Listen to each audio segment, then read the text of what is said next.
Hello বন্ধুরা, news of Bengal YouTube চ্যানেলে আপনাদের সকলকে জানাই স্বাগতম। বন্ধুরা, আগামী 25শে মে শনিবার ভারতবর্ষের 8টি রাজ্য মিলিয়ে মোট 58টি লোকসভা আসনে ভারতীয় গণতন্ত্রের মহা উৎসব তথা ষষ্ঠ দফায় লোকসভা নির্বাচন। আর এই ষষ্ঠ দফার লোকসভা নির্বাচনে পশ্চিমবঙ্গের 8টি লোকসভা কেন্দ্রে ভোটগ্রহণ পর্ব অনুষ্ঠিত হবে। এই 8টি আসন হল তমলুক, কাঁথি, ঘাটাল, ঝাড়গ্রাম, মেদিনীপুর, পুরুলিয়া, বাঁকুড়া ও বিষ্ণুপুর। এই 8টি আসনের মধ্যে 2019 সালের লোকসভা ভোটে তৃণমূল কংগ্রেস পেয়েছিল 3টি আসন ও বিজেপি পেয়েছিল 5টি আসন। আমাদের ভিডিওর মূল টপিক হলো ষষ্ঠ দফার লোকসভা নির্বাচনে বাংলার 8টি আসনের মধ্য থেকে 3টি গুরুত্বপূর্ণ আসনের সম্ভাব্য ফলাফল কি উঠে আসছে বা 3টি আসনের মধ্যে কোন রাজনৈতিক দল সম্ভাব্য এগিয়ে থাকতে পারে, এ নিয়ে বিস্তারিত আলোচনা করব এই ভিডিওতে।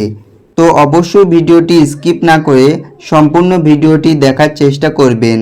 আর 2024 সালের লোকসভা নির্বাচন সম্পর্কে খুঁটিনাটি আপডেট পেয়ে যেতে আমাদের এই চ্যানেলটিকে সাবস্ক্রাইব করে রাখবেন এবং ভিডিওটি ভালো লাগলে একটি লাইক দিতে ভুলবেন না। তো বন্ধুরা, আপনারা কোন জেলা থেকে বা কোন লোকসভার আন্ডার থেকে দেখছেন সেটা কিন্তু কমেন্ট বক্সে লিখে জানাবেন। বন্ধুরা, ষষ্ঠ দফা লোকসভা নির্বাচনে পশ্চিমবঙ্গ থেকে যে 8টি আসন রয়েছে, এই আসনের মধ্য থেকে গুরুত্বপূর্ণ 3টি আসনের সমীক্ষা আলোচনা করব এই ভিডিওতে। তো বন্ধুরা, প্রত্যেকটি আসন সহকারে আপনাদের সাথে শেয়ার করে দেব কোন আসন থেকে কোন কোন রাজনৈতিক দলের প্রার্থীরা মনোনীত হয়েছেন এবং বিভিন্ন স্বনামধন্য সংবাদ মাধ্যমের প্রাপ্ত রিপোর্ট ও বর্তমান সিচুয়েশনের কথা মাথায় রেখে কোন রাজনৈতিক দল কোন কোন আসন থেকে সম্ভাব্য এগিয়ে রয়েছে বা জিততে পারে সেগুলি কিন্তু আপনাদের সাথে শেয়ার করে দেব। তো বন্ধুরা, চলুন তাহলে এবার আমরা মূল ভিডিওটি শুরু করি। 2024 সালের লোকসভা ভোটে পশ্চিমবঙ্গের যে 8টি আসনে ষষ্ঠ দফায় ভোট হতে চলেছে, সেই 8টি আসনের মধ্যে এই 3টি আসন হলো অত্যন্ত গুরুত্বপূর্ণ আসন, তমলুক, বিষ্ণুপুর ও ঘাটাল। এই 3টি আসনে সমীক্ষা নিয়ে আলোচনা করব এই ভিডিওতে। তো বন্ধুরা, এই ভিডিওটি শুরু করার আগে বলে রাখি, এই সমীক্ষা কিন্তু কোনো রাজনৈতিক দলকে আঘাত করার উদ্দেশ্যে করা নয়, শুধুমাত্র কিছু স্বনামধন্য সংবাদ মাধ্যমের রিপোর্টের ভিত্তিতেই তৈরি। চলুন তাহলে বন্ধুরা, প্রথমেই আসি তমলুক লোকসভা কেন্দ্রে। তমলুক লোকসভা কেন্দ্রে 2024 সালে ক্যান্ডিডেট হয়েছেন তৃণমূল কংগ্রেসের তরফ থেকে দেবাংশু ভট্টাচার্য এবং বিজেপি অর্থাৎ ভারতীয় জনতা পার্টির তরফ থেকে বিচারপতি অভিজিৎ গঙ্গোপাধ্যায় এবং সিপিআইএমের তরফ থেকে প্রার্থী হয়েছেন সায়ন ব্যানার্জি। এই তমলুক লোকসভা কেন্দ্রে দেখে নেওয়া যাক 2019 সালে কেমন ফলাফল ছিল। 2019 সালের লোকসভায় ভোটে তমলুক লোকসভা আসন থেকে তৃণমূল কংগ্রেসের হয়ে দাঁড়িয়েছিলেন দিব্যেন্দু অধিকারী। তিনি কিন্তু জয়লাভ করেছিলেন। তিনি ভোট পেয়েছিলেন 7,24,433টি এবং সে লিড দিয়েছিল 1,90,165 ভোটে। তার শতাংশের হার ছিল 50.08%। এই তমলুক লোকসভা কেন্দ্রে 2019 সালে ভারতীয় জনতা পার্টির থেকে প্রার্থী করা হয়েছিল সিদ্ধার্থ শঙ্কর নস্করকে। তিনি ভোট পেয়েছিলেন 5,34,268টি। তার ভোট পার্সেন্ট ছিল 36.94%। এই তমলুক লোকসভা কেন্দ্রে সিপিআইএমের তরফ থেকে প্রার্থী করা হয়েছিল ইব্রাহিম আলীকে। তিনি কিন্তু ভোট পেয়েছিলেন 1,36,129টি। তার ভোট পার্সেন্ট ছিল 9.41%। এবং ভারতের জাতীয় কংগ্রেসের তরফ থেকে প্রার্থী করা হয়েছিল লক্ষণচন্দ্র শেঠকে। তিনি কিন্তু ভোট পেয়েছিলেন 16,001টি। তার ভোট পার্সেন্ট ছিল 1.11%। এই তমলুক লোকসভা কেন্দ্রে 2024 সালে কিন্তু বিজেপি জিততে পারে, এমনটাই সমীক্ষায় উঠে আসছে। এর পরের লোকসভা কেন্দ্র হলো বিষ্ণুপুর। বিষ্ণুপুর লোকসভা কেন্দ্র কিন্তু অত্যন্ত গুরুত্বপূর্ণ একটি লোকসভা কেন্দ্র।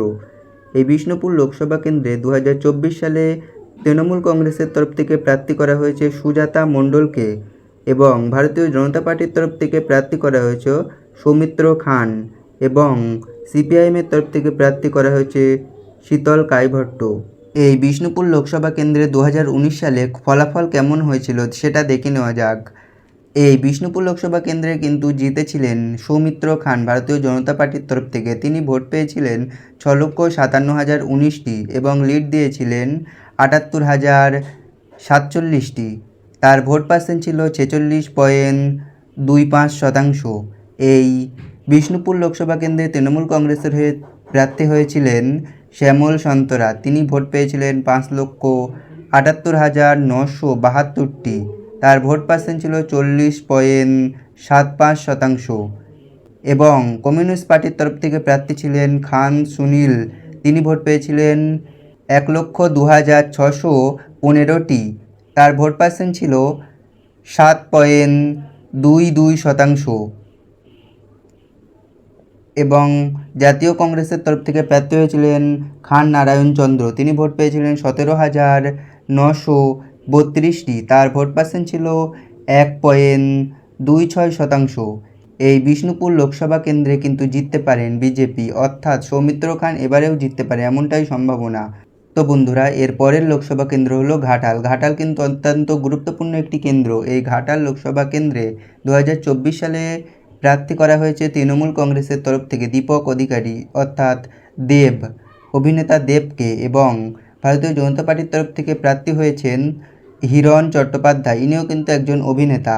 এবং ভারতের জাতীয় কংগ্রেসের তরফ থেকে প্রার্থী করা হয়েছে পাপিয়া চক্রবর্তীকে।